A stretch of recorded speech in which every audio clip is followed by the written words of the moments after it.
Hey there, everybody. Welcome to the Daily Mix. I am Angella Sharpe, and I'm so excited to be here. Not only back in St. Louis, but back right here on the Daily Mix. But I have to tell you, I'm a little nervous today.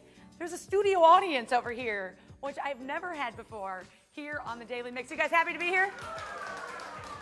See, they're happy to be here. At least I got that going for me. So if I seem a little off, it's because I'm not used to that. I can talk in front of 40,000 people at Rays games, 20,000 at Blues games, but these 8 people over here, super making me nervous. I don't know if you guys know this, but that's what I've been doing this summer. I've been splitting my time between Tampa and St. Louis. I work for the Tampa Bay Rays, and the Rays, they're not doing so bad. They're actually 14-1 at home since June 11th, which is pretty cool. There's a picture of me right there at Tropicana Field.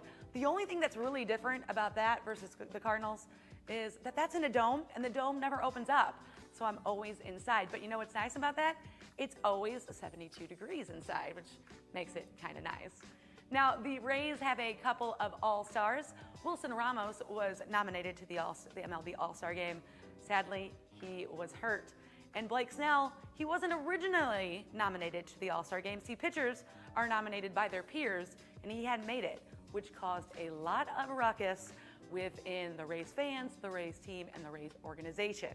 So that's kind of interesting, but you know what? He got there, and why did he get there? He got there because Cleveland Indians pitcher Klubler got hurt. So he's now an All-Star. And I know I'm talking all this Rays stuff, and you guys are thinking, what about the Cardinals? Well, the Cardinals had an MLB All-Star, only one to start. Now there's 2. Miles Mikolas was nominated, and then Yachty wasn't, but he was added after an injury to Buster Posey. So, you know, we knew Yachty was going to be an All-Star, right? And of course, this weekend, Mike Matheny's gone. Now the Cardinals are going into the break with a 48-46 run, which isn't much different than my Rays, who go into the break with 49-47. The Rays sit in third place at the AL East. The Cardinals sit in third of the NL Central, basically meaning I get an AL team and an NL team, so go Cards, go Rays. What do you think? Now, later on in the show, I'm going to be giving away tickets to my favorite place in the whole world, the St. Louis Muni. I love the Muni. I love all the fun that we have there. And I used to go when I was a little itty tiny bitty girl with my papa, so you got to love the Muni. And later on in the show, I have a special guest, J.E. He's going to tell us how he goes from Saints roller skate DJ to Grammy-nominated producer. He's got a brand new album out, and there's a party happening this Friday. He's going to give you all the details and apparently a lot of stories, so I can't wait for that. Let's get started on today's Daily Mix.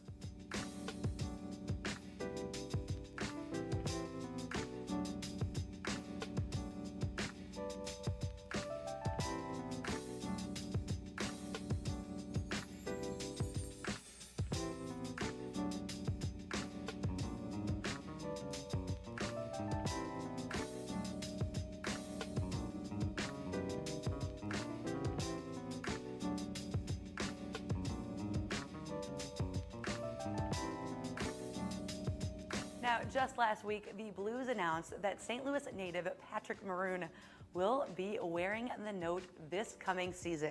Maroon grew up in Oakville and played for the St. Louis Bandits of the North American Hockey League. Side note, I emceed there right before I did for the St. Louis Blues. He was drafted in the 6th round of the 2007 NHL entry draft. He's played 7 NHL seasons. That includes time with the Anaheim Ducks, Edmonton Oilers, and the New Jersey Devils. The Blues signed Maroon to a 1-year contract worth $1.75 million. Now get this, the New Jersey Devils offered him more money, but his hometown won. I think that might have a little bit to do with having a kid who lives here, which is pretty cool. I don't know if you guys saw his emotional interview after a game where his child actually got to see him in action, live, score a goal. He kind of started to break down, which was really adorable. So of course the hometown won. And we always love cheering for that hometown kid playing for the hometown team. David Freese for the Cardinals, Cam Jansen for the Blues, now Pat Maroon. Now this comes after the additions of Tyler Bozak, Chad Johnson, and Ryan O'Reilly. And third time's a charm, hopefully, for David Perron. A lot of Blues fans took to Twitter and Facebook. They were very upset about this David Perron thing, bringing him back for a third time. I love him. I love David Perron. He's always been one of my favorite players.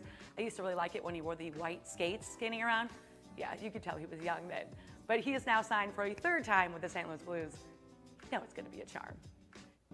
Now, there are 70 junior golfers in town this week, competing for the American Junior Golf Association's UHY LLP CPA's Junior Championship. There are players from across the U.S., as well as Canada, the Philippines, South Korea, and Taiwan. They're going to be hitting the greens at the Legends Country Club in Eureka through July 19th. Some notable locals in the tournament include Ross Steelman, Peter Weaver, Brooke Bierman, Zachary Walsh, and Colton Bauer. We wish them all the best of luck. Now, this is the fourth year for the tournament, and it's been held at the Legends Country Club. And while it's the first year the UHY LLP is the sponsor, it's definitely not the last. They're partnering with the AJGA for the next 3 years. The next UHY Prep Series event will be held later this October at Sunset Country Club, and the championship will earn an awesome to the next round. How cool is that? You can learn more by visiting uhySTLPrepSeries.com. Now, the St. Louis Development Corporation is now accepting proposals for the 2018 Community Development Block Grant funding. The $1 million in grant is available to small businesses and commercial property owners. They want to enhance their appearance, the beautification of the commercial buildings. Eligible improvements include storefront renovations, awnings, signage, windows, doors, and more. Proposals will be accepted until 5 p.m. on August 17th. You can find out more information or apply online sldcfacade.org.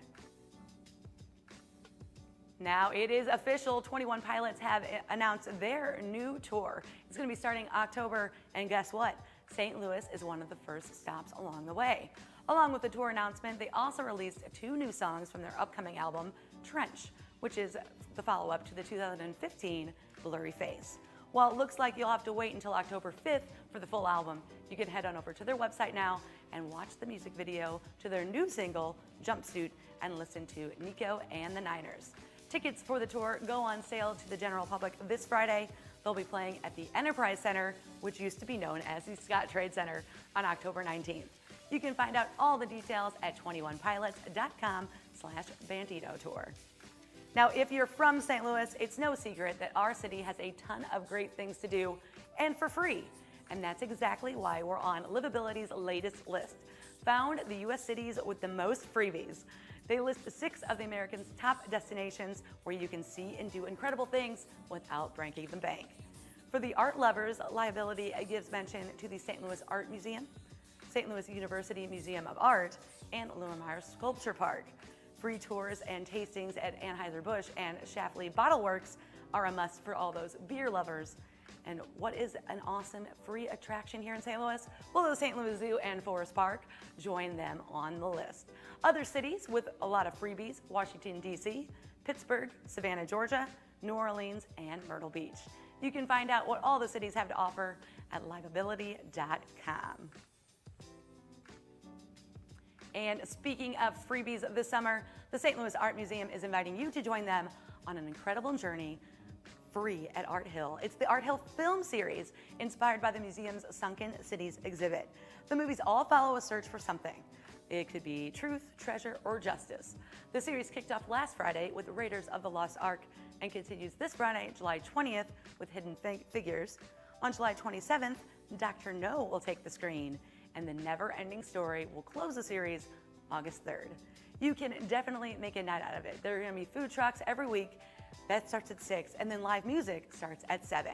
So grab your blanket or chairs and head on out to the St. Louis Art Museum. The Art Hill film series is taking place every Friday through August 3rd. You can find out more, slam.org/film series. And congratulations to Eric Bates. He won 2 tickets to Jersey Boy at the Muni this past Saturday, and we had so much fun giving those away that we're going to give away more tickets to the Muni. We're going to do it again. Okay, so Annie is one of the most acclaimed musicals of all time, and it's one of the first ones I remember going to with my papa when I was little, because I told you I love the Muni. Well, it returns to the Muni stage this week. Now, it's got a lot of Tony Awards and features unforgettable hits like, I'm not going to sing, but It's a Hard Knock Life and Easy Street, and of course, Tomorrow. Now, you can bet your bottom dollar, see what I did there, that you don't want to miss this Muni performance. Annie will be on stage July 18th through the 25th. You can find out more at muni.org. And remember, I mentioned a giveaway. We have 2 tickets to give away to this Saturday's performance. All you have to do is head on over to our Facebook page and find the post about today's episode of the Daily Mix. In the comment section, you will find a posting for a link. Right there, you can enter to win your tickets. We'll randomly select a winner and announce their name this Thursday, July 19th. So that is pretty exciting. But what's more exciting than that is sitting here patiently with my studio audience has been J.E., so nicely sitting over there. Most people don't make a Grammy-nominated producer sit and wait for them, but I did, so I like that. Thank you for being here. Thank you for having me. Okay, so we got to, first up, let's hit what's happening now. You just have an album out. Yeah, on July 6th, I just dropped In the City, which is featuring nothing but St. Louis artists, St. Louis musicians, and it's just been going really well so far. Is this your first solo project? Yes, this is the first solo project. I've been doing music since I was probably 16, so it's been a long time coming. Well, we're gonna travel back there because I started the show with, you used to DJ at a roller skating rink. Correct.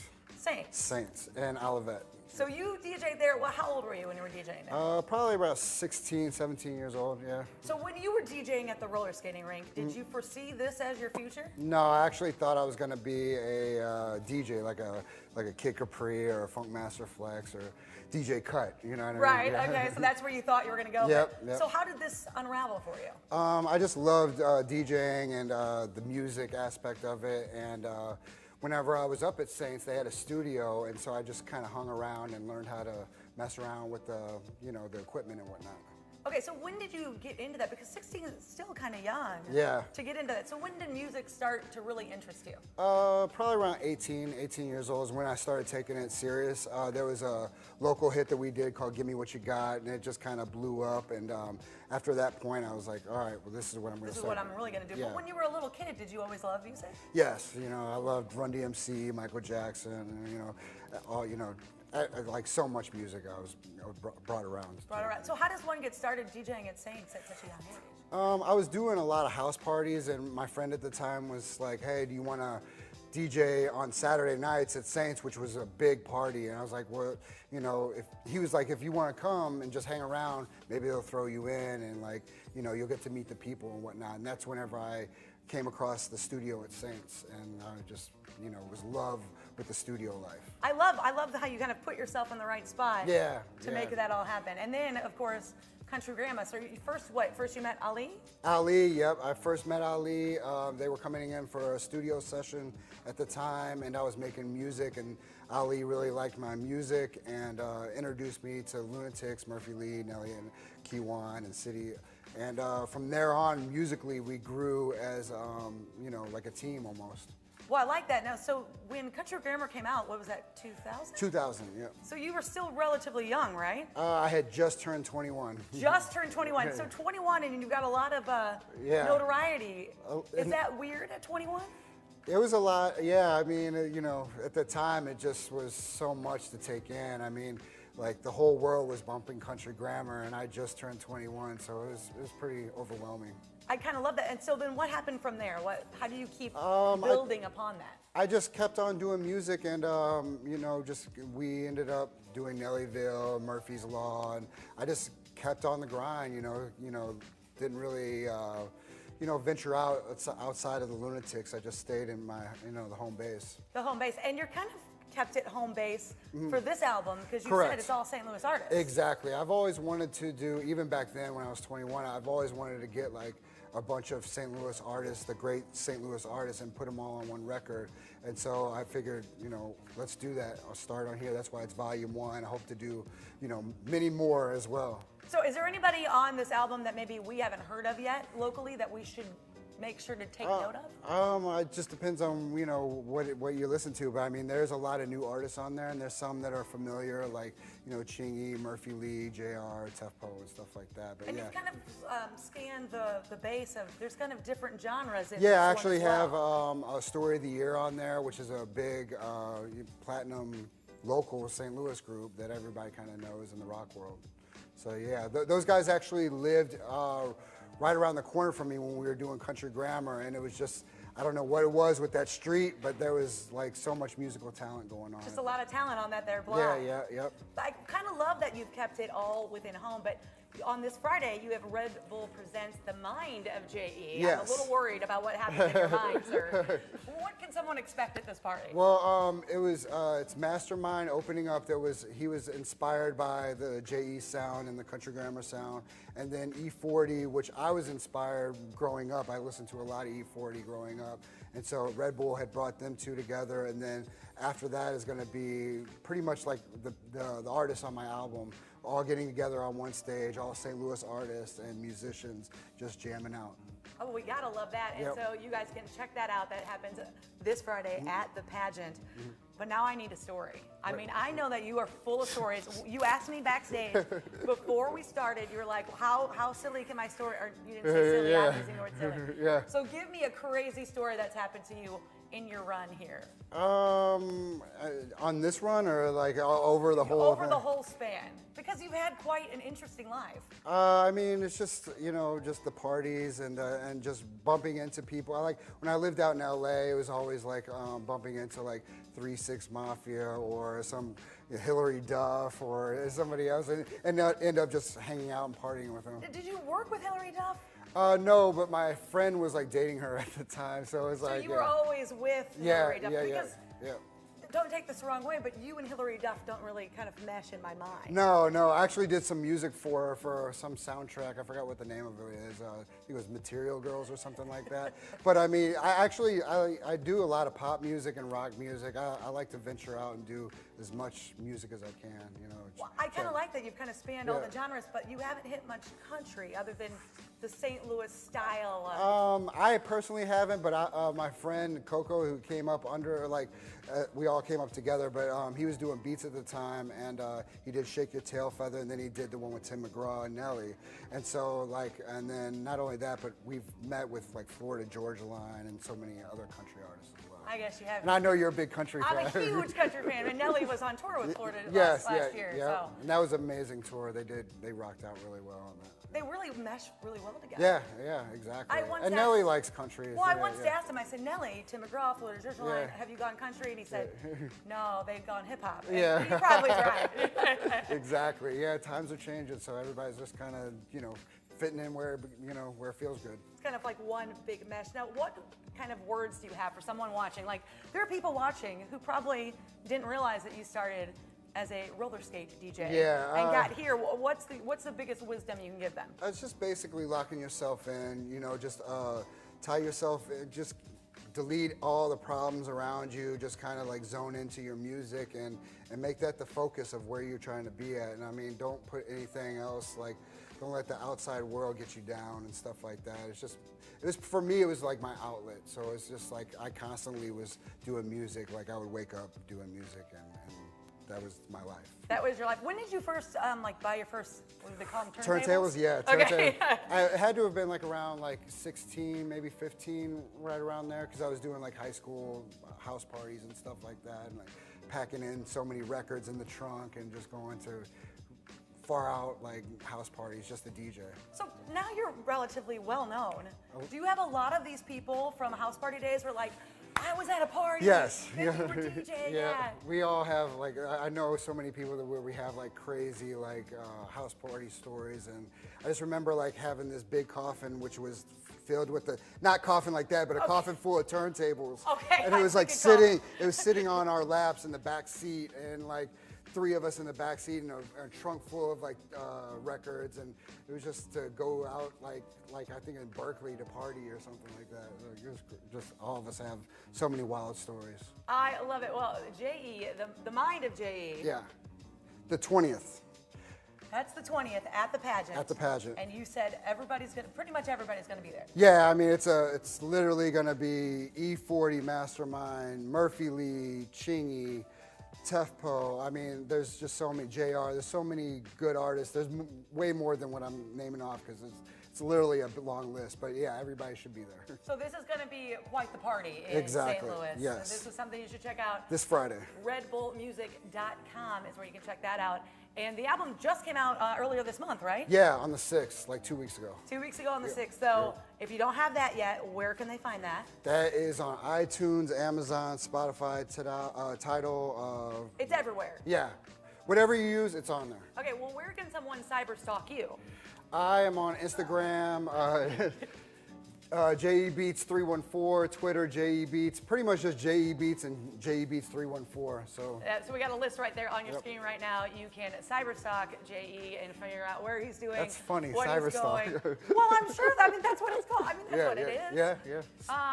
And you can slide into his DMs. I'm sure that's fine as well. Like, just hit him up, see what's going on. But you definitely want them to get the album, right? Definitely. So tell them. Look right there and tell them. It's out right now, In the City, Volume 1.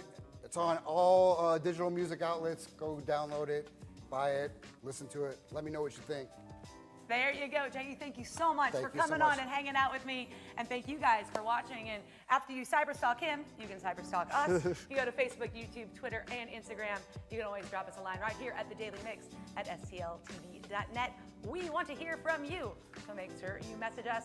I won't be back for a few weeks, but I will be back again soon. That's going to do it for the Daily Mix, but keep it right here on STL TV and experience St. Louis. Peace.